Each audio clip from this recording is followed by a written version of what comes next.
and Jairus here. Pronouns are they, them, and theirs. I am a professional psychic, and I'm also a professional brow artist. And my channel, Psychic Brows, is where I combine them both. Welcome back, everyone, to this week's series where we're discussing being a psychic and a non-psychic job. And thanks to everyone who joined us for yesterday's episode all about energetic hitchhikers and how not to take them home with you.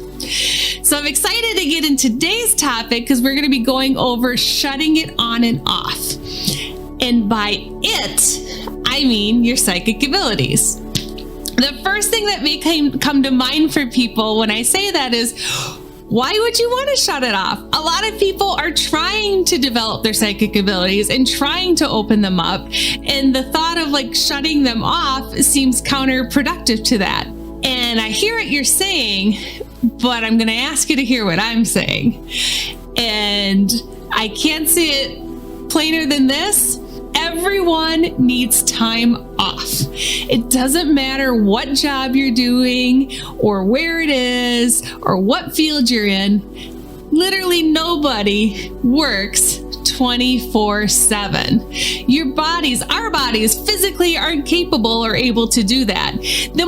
Some of the most important people in the world, I would consider a brain surgeon super important, or a researcher who's developing some cure for cancer, incredibly important. Even the most important jobs that have a lot of people depending on them, you have to take a break. And this is no different from that.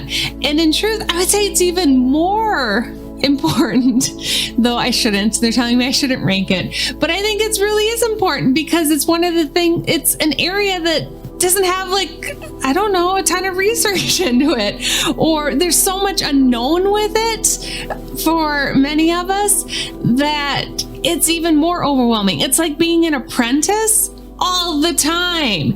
And anyone who's been in an apprentice position or an internship position, you know how much extra energy it takes when you're learning something new all the time. You're like a puppy who, when you're training, when you have a dog and you're training and you have a puppy and they're trying so hard to do everything right, and you have the treat and they're like, yeah, I want to do it right. And then after whatever, the training time is and playtime and train time is done, and then they zonk out, they just collapsed for the world, and you wonder, are they still breathing? What's going on over there? Because they're so tired.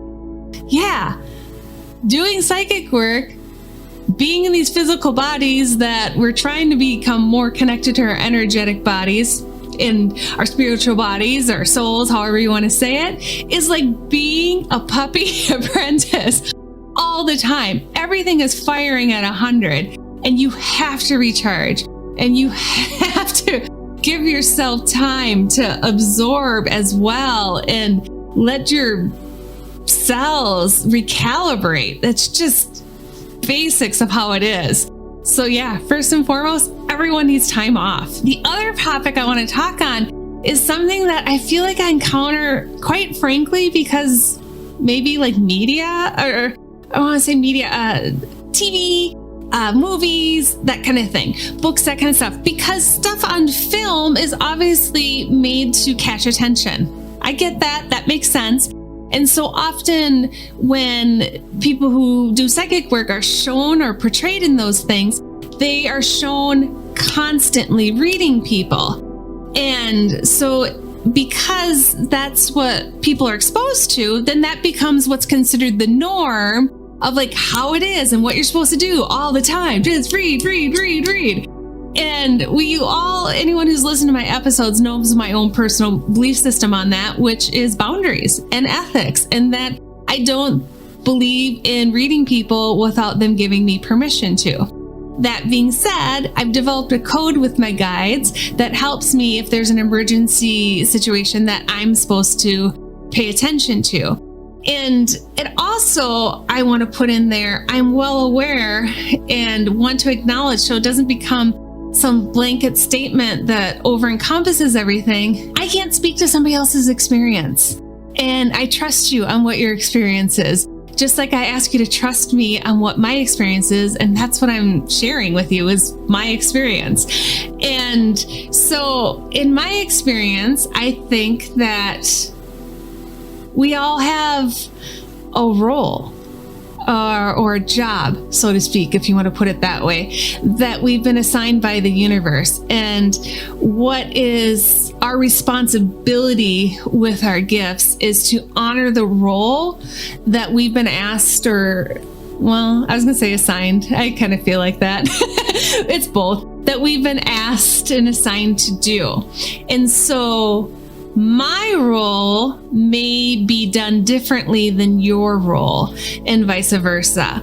So, for example, you've heard me say things before about working with light and shadow, or love and light. And in my experience and things that I've had to work with and deal with, it's not all love and light. And I just can't approach everything with love and light and have it magically be great. But that doesn't mean that is false for other people, because I very much believe there's different roles that people fill for this universe. So I very much believe there are people that is what their role is. Their role is 100% love and light, and that is what conquers and moves and honors and makes change and healing around them and for the universe and for whatever they're affecting and the change that they're asked to do. What I find hard is when those beautiful souls who have that role then put it as the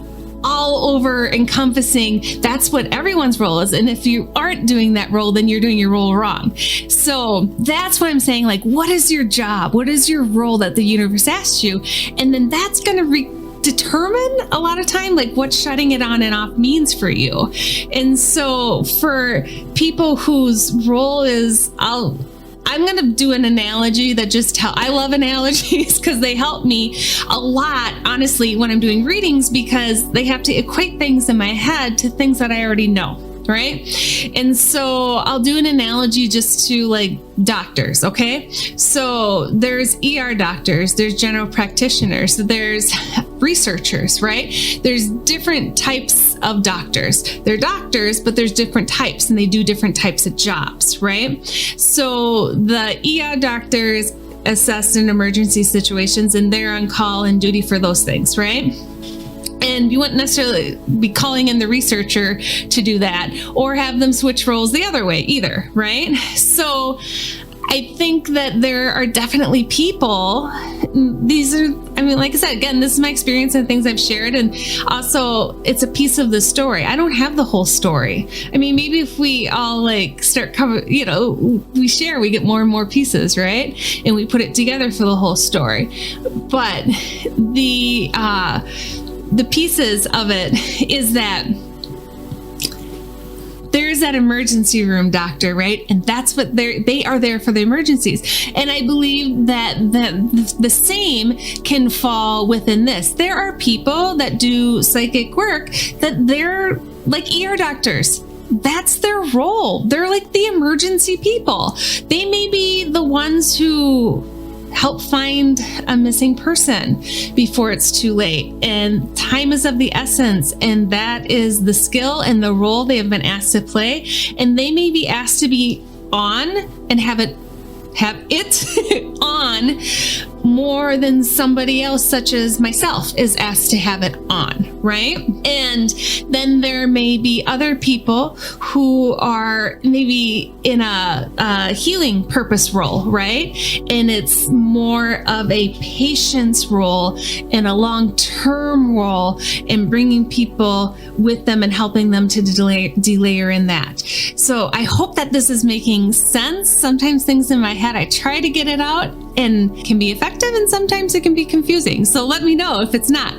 But what I'm trying to say is different jobs, just like everywhere else, and to honor what your job is. But that doesn't mean it's the same for somebody else. Okay? So for me, I'll have to say, I've mentioned more than once, I'm very much all or nothing. So I definitely went through a time period where I was like, no, when I'm not on duty, I'm not on duty. The light's off. Vacancy light is shut off.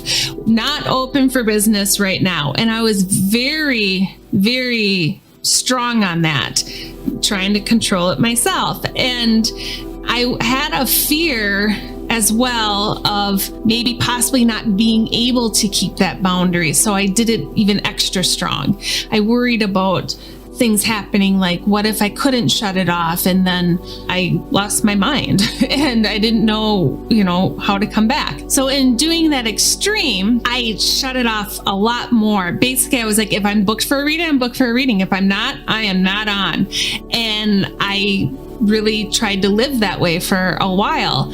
And then one day there was a phone call, and there was somebody that was trying to schedule a reading with me, and they were booking it through my Mel. And Mel had reached out to me because I didn't have openings, and it would have meant me doing it on a time that I wasn't desiring to or planning to. And I said, no, they're just going to have to find another time and book it out later. And that was it. And Mel had nudged a little, but I said no. And then time went on, and not a lot of time passed. I honestly can't recall how long it was, but I feel like it was within the week. And then got another phone call. Oh, it was within 5 days. Got another phone call, and this time it was the police. And they were looking for me because they found the body of a female murder victim, and the only identification they had on her was my card for psychic readings. It was the person who had been trying to schedule an appointment with me and who had lost their life to domestic violence. So that was my wake-up call, that it wasn't always up to me when I shut it on and when I shut it off. And it hit me really hard. And that is when I realized how important and life affecting some of the things that I worked with was, and that I was called. And this was part of my job. This was part of my role that the universe asked of me, and I needed to answer it. And in an effort then to not go to the other extreme, which is my tendency, I worked out a code with my guides for when I'm not allowed to ignore it. And so they knock. I know that sounds weird, but they knock and they get my attention, and it's it's like it's knocking on my shields, and it resonates around an all-encompassing universe sound knock. But that was my code, that they worked with me so that something like that never happens again. The truth of the matter is that I don't know. I don't know if I had taken that reading, if it would have changed the outcome or not.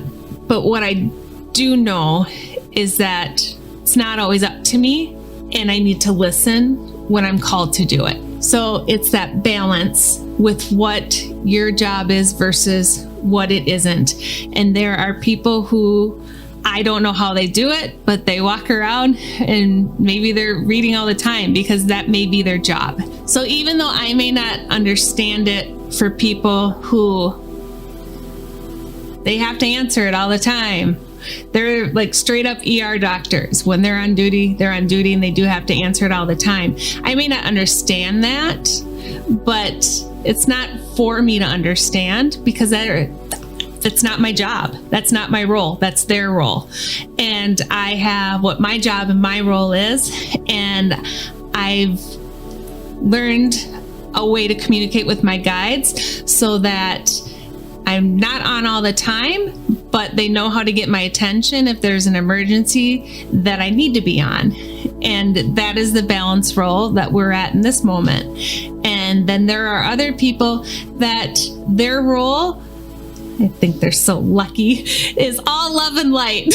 I do. I have a little jealousy of it. I do. And it doesn't mean that it's easy. But then I may not understand that role fully and all the time, but thank goodness that all these different roles of people exist, because guess what? The hospital wouldn't run well if it was just ER doctors, or if it was just, I don't know, all the other ones that exist, okay? I don't work in medical, but you need all of the different doctors and all the different roles and all the different positions to make it run smoothly. And it's no different with this. And the thing is that everyone has to figure out what their job for the universe is and what their role is, and then honor that with the universe and themselves. Thank you so much for joining me today. It was an amazing week. I hope that you enjoyed it as much as Ogie. That's my dog. I hope you all enjoyed it as much as I do.